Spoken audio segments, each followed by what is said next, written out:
Namaste. Today's video is about the flash floods which happened in Himachal Pradesh recently in the past 4 or 5 days, and how we are all part of this particular disaster and how can we solve it. So let us understand how Himalayas are formed and why there are frequent flash floods happening in Himalayas or cloudburst happening in Himalayas. As you all know, as a geology experts say, about 45-50 million years ago, the Indian subcontinent, or the Jambu Dvipe as we refer in our Vedic text, came and crashed the Eurasian tectonic plate, and then the Himalayas were formed. And and the seabed rose all the way up to 29,000 plus feet, the highest peak being the Mount Everest in the Himalayan range. So as you understand, there are three ranges in Himalayas. The Himalaya starts from Pamir Knot in the Afghanistan, and then it extends all the way up to India, Pakistan, India, and then Burma. And it creates three ranges called the Trans-Himalayan range, which is the uppermost Himalayan ranges, which are always snow-covered peaks, where we find all this K2, Annapurna, Mount Everest peaks. And after that we have the Tibetan Plateau. Down south to them we have the middle Himalayas. In the Trans-Himalayan ranges we have Karakoram range, we have Ladakh range and Zanskar range. These ranges are basically which divides the rivers, and then the river main Sindhu river flows in the Karakoram range, and then it comes into Ladakh range and then passes on all its tributaries into Pakistan. Down south of the Trans-Himalayan range are the middle Himalayan ranges, which are not as high as the Trans-Himalayan range. They go up to 14,000-15,000 feet in height. And then we have Pir Pinjal range in Jammu and Kashmir region, and along with Himachal Pradesh.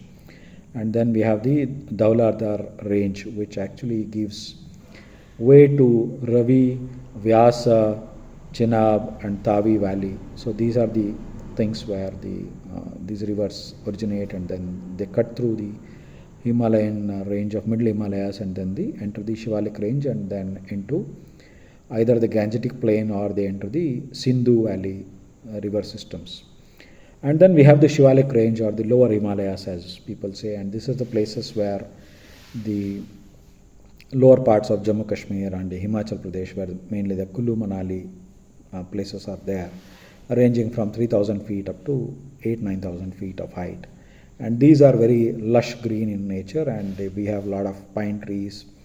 And one of the major rivers which flows in these ranges is Vyas Nadi, Ravi and other things which come from Dhauladhar range and then enter the Shivalik range.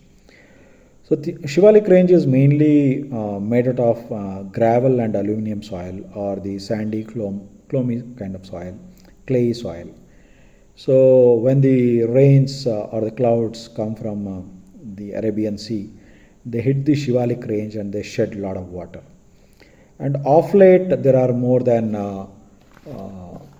about 17 flash floods since 1968 to 2023, and we had the Ladakh flash flood in 2012, and then 2010, and then we had Kedarnath cloudburst or flash flood in 2013, and then we have the flash flood in Kullu Manali, Parvathi and Vyas river valley in 2023. And the reason for these kind of devastations occurring is known as El Nino effect, which we are part of it. I'll be speaking more about it. And why whenever it rains nowadays in Himalayas like this, there are these kind of flash floods which are occurring, and then there is so much of devastation. One is excessive construction.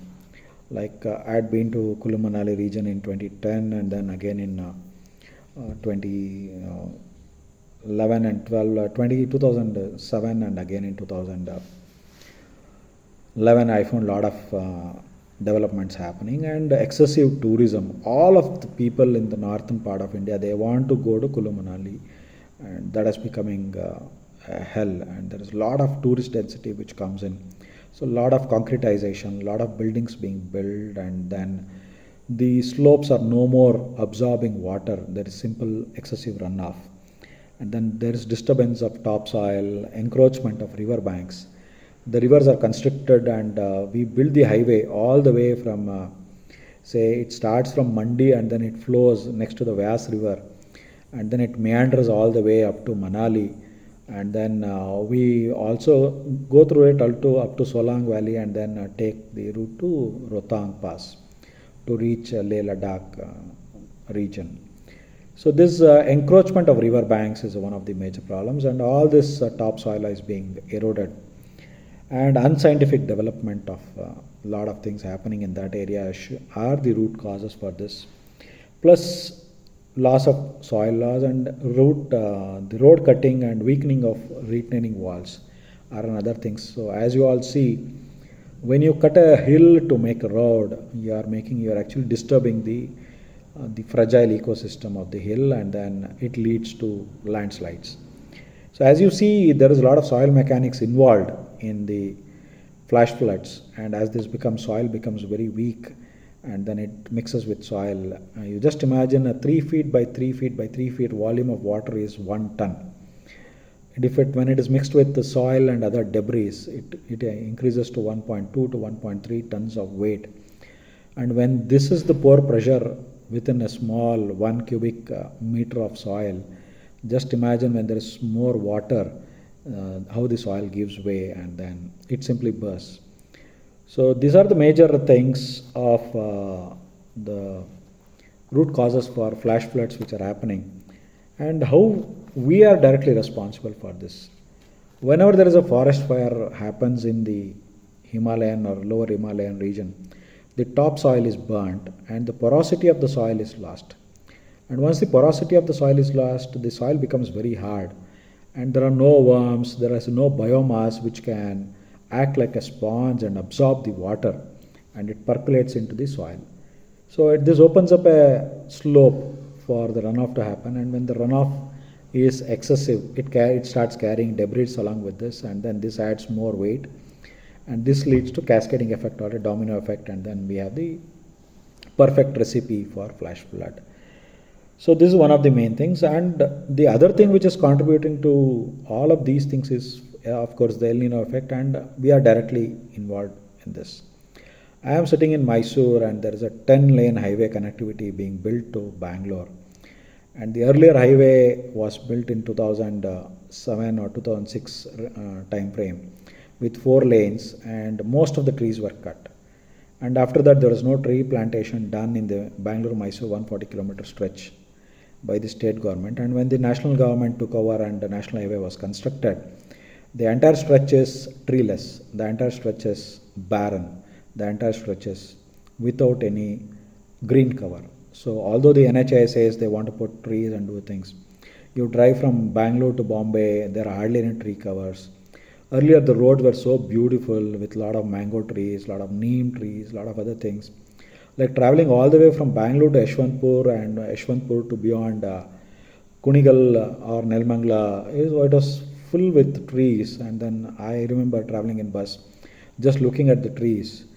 But nowadays you find all these highways without any trees. So this is one of the major reasons, and we are actually contributing more to heat being emitted from the surface because of no tree cover. The other major thing is every road is concretized, every road is filled with tar, and it's a perfect condition for generating more heat. And we are constructing glass buildings left and right in Bangalore, and we are putting AC inside. So first you create a oven, and then you sit inside that oven, and then you want to cool the building. The glass buildings are predominantly required in Europe, where it is very cold and they want to contain the heat within. But that's not the case in tropical and subtropical regions where the heat is excessive. We have more sunlight, and the glass is a perfect material to retain heat for a longer time and emit slowly. So this is another major problem which is happening. Plus we have this weekend getaway culture which is becoming very predominant in the youth, and they want to go to weekend and they want to enjoy. So I don't say it is wrong, but you take example of Chikmagalur, you take example of Madikeri. They are all eco-sensitive zone, and we also had cloudburst in Madikeri few years back, and you know what has happened there. We also had a cloudburst in Tirupati, and you know what happened there. So we need to be very careful and in our spending, and we need to work more towards sustainable living, not by harassing the ecology and things like that. Once we lose the topsoil, once we lose the ecosystem, then it is very difficult to get back. So I, me, yourself, and all of us are responsible for whatever is happening in this world right now, and India is going to be beaten left, right, and center because we have two major ecosystem. One is in Arabian Sea, and the other one is Bay of Bengal, which plays a major role. And as the temperature of the sea rises, there is more evaporation happening from the sea water, and whenever the evaporation happens from sea, it has to shed its load either on the sea or on the land. And you have seen how Maharashtra is being battered. There was Gujarat, there was a cyclone which came recently, and then it battered, and then now again the northern part of India is being battered. So with all these things being said, so we all are responsible for whatever is happening in the Himalayan region.